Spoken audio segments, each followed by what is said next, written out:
What's up, YouTube? It's your Royal Highness King Nero here, back with another vid on King's Court Gaming. Now, the past couple of weeks, well, maybe the last week or so, been some big news dropped in the gaming industry. The first being Microsoft and 343 decide to delay Halo Infinite. Now, while delaying a game can be a good thing, I think in this instance, this was the game that was going to sell the Xbox One X, or Series X, I should say, to people who aren't primary Xbox players. I've stated in previous videos on TikTok and YouTube that I myself play everything. I play Xbox, I play PlayStation, which is my primary system, and I play Nintendo Switch. So, don't matter to me. I'm going to play my games regardless. But for some people out there, they are solely Nintendo, solely PlayStation, and solely Xbox. With all of that being said,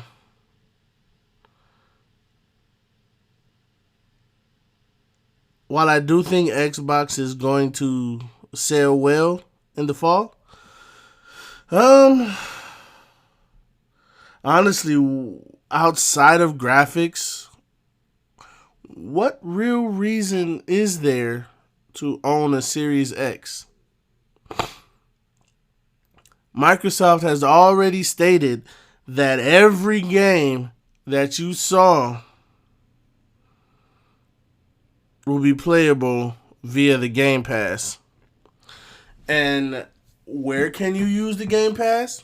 On your phone, on your computer, and on your Xbox One. So if I already own an Xbox One S or One X, why do I need to buy the Series X in order to play Halo, Gears, Fable, Hellblade 2, Psychonauts 2, or any other game that was showcased at their little showcase? From a gaming standpoint, if I can play it on my PC or my phone or my One X, I don't need a Series X. As far as I'm concerned, I am not sold on owning an X. A Series X. There is no reason whatsoever right now to buy a Series X, and Halo would have been that reason for some people so that they can play it with better graphics. Unless, you're a Xbox person and you want to play that new Resident Evil, which they aren't making any previous gen versions of it, then you will need a Series X. But at that point, you could just wait till the game comes out and then buy it together. So you, again, don't need it in the fall. On the other side, though, you have PlayStation. In my honest opinion, I've said this before, PlayStation does not need games to sell the PS5. Because there are numerous reasons why. You have The Last of Us Part 1 and 2, Infamous Second Son, or the Infamous franchise period, Ratchet and Clank, the games by Quantic Dream, I think it's Quantic Dream, Detroit Become Human, Heavy Rain, stuff like that. Sucker Punch with, like I said, Infamous, and Ghost of Tsushima. Bloodborne, and many other PlayStation exclusive games, Uncharted, that speak for themselves. These are the reasons why people will be getting a PS5. A lot of people stick with the same systems because that's what their friends are on, but Spider-Man, Horizon Zero Dawn, these exclusives that are only on PlayStation are the reason why the 5 is going to sell. And PlayStation has already stated that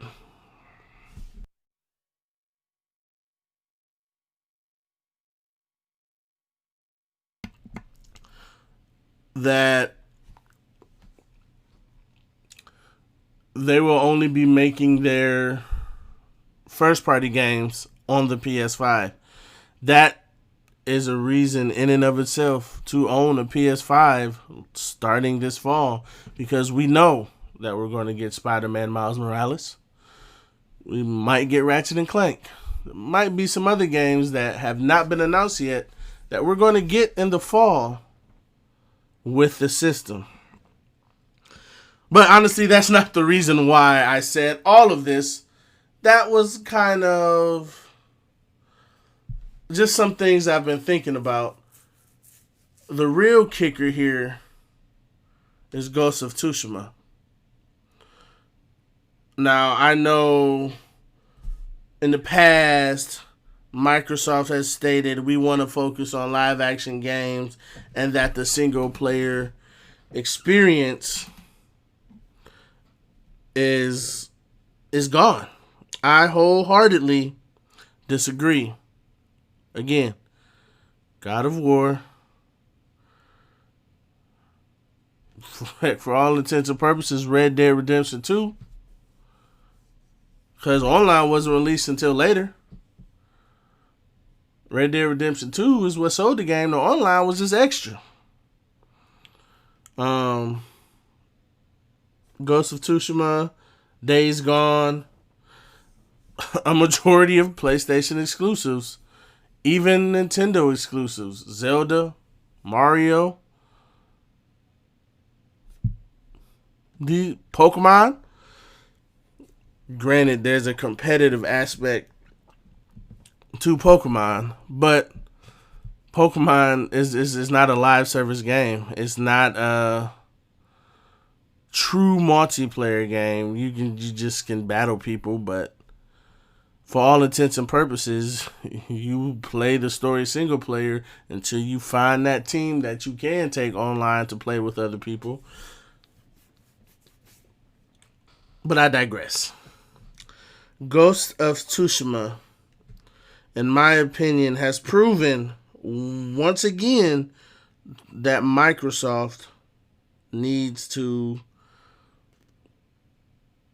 really look at these games, because Ghost of Tsushima, I believe, is the fastest selling new IP on PlayStation ever. I know that it has a Metacritic score of 83 and a user score of 9.3, which honestly, there's not a lot of games that has a high user score. There's only a few major games that can truly say that they have that. But Ghost of Tsushima did something today that nobody expected. Not even me. And I can usually see when a game company is going to do something, or kind of what they're looking at based off of, the rumblings and the news media for video games. But Ghosts of Tsushima's creators at Sucker Punch have been mighty quiet outside of congratulating people on getting their platinums, which, by the way, I got a platinum and I posted it on Twitter, and I never got my shout out, Sucker Punch, or my retweet. I'm just saying I platinumed it like 3 days after it came out. I'm just saying, where's my love at? Just saying. But again, I digress. Today, Ghost of Tsushima, or Sucker Punch, I should say, announced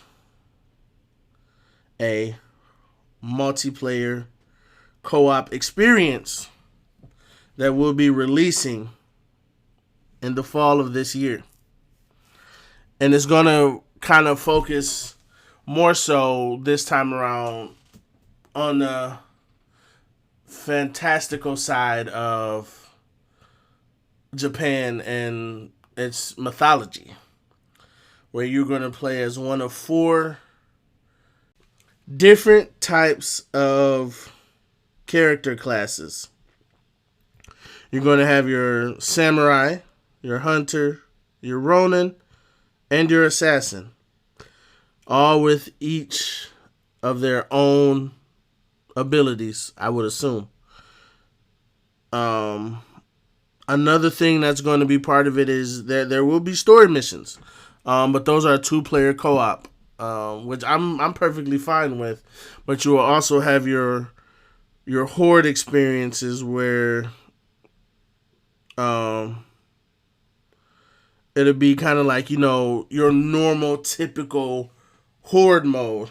But what really excites me is a 4-player raid feature. I cannot wait to go into a raid, or whatever it's going to be called, where you probably have to fight your way through a bunch of yokai or oni and fight like this big, maybe he might not be massive, but it'll be like a demon of sorts. I really can't wait for that. But gaming companies, take note. This is how you do it. This is how you show your fans love. And this is why I think Sony is winning in this aspect. They trust their companies. They trust their publishers under them. Even if they don't make the greatest of game, some with some mistakes, they still leave that up to the publisher and don't step in too much. That is one thing I can say that Sony does that Microsoft doesn't really do a lot. EA definitely does not do that. EA will butcher a franchise. Activision doesn't trust their people either, because they always have to put in these scummy microtransactions and things like that, which a lot of people don't realize is you're creating a norm for them. I recently watched a Young Yeah video where he talked about investors denying EA execs a bonus. I will link that video down below so you can go and watch that. But he touched on something that makes a lot of sense. These companies don't, a lot of these gaming companies don't play the long game. It's all about short term for them. What can I get right now? Apparently EA is wondering why people hate them so much. You guys aren't thinking 10 years down the line, 5 years even. You're thinking about game to game. Now, I know some people are going to say, well, they have to, because, with each new game, it's a new possibility for new revenue to come into the company. Let's take Assassin's Creed, for instance. If they did not go to the model of every 2 years now, they would have died 4 or 5, 6 years ago when they started doing this. Are they still learning from some of their past mistakes? A little bit. But back to what Young Yeah was saying, where these companies, they don't care about the consumer. They will just do and say what they want and then ask for these advances, and they didn't do anything to get them. Like, EA, what have you done? You've canceled multiple Star Wars games. You butchered Mass Effect. You essentially killed Anthem before it even got started. Like, just because you had one good game in Star Wars, the Fallen Order, whatever that game is called. I played it, I beat it. I just spacing out on the name. But just because you had one, that's not a saving grace. You're still tricking people, especially kids, into buying your loot boxes. Now, again, excuse me, I'm going to link Young Yeah's video in the description below. So if you happen to come by my page and you don't know who he is, please check him out. He's one of my favorite gaming news YouTubers. Because he is not biased at all. If he doesn't like something, he will let you know. And if he loves something, he will let you know. Like, he's very critical of gaming companies and their practices. But again, with all of that being said, I cannot wait for this new game mode, because everybody who has played Ghost of Tsushima wants more. We want more. I've platinumed the game. All I can do is walk around now and hope I come across some Mongols that I can fight. Outside of that, I don't really want to start a new game, because I put so much time and effort into my gen that it's like, I just don't want to give that up. So, this has been King Nero with some of my royal thoughts. I hope you enjoyed this video. Again, like I stated before, I don't write scripts because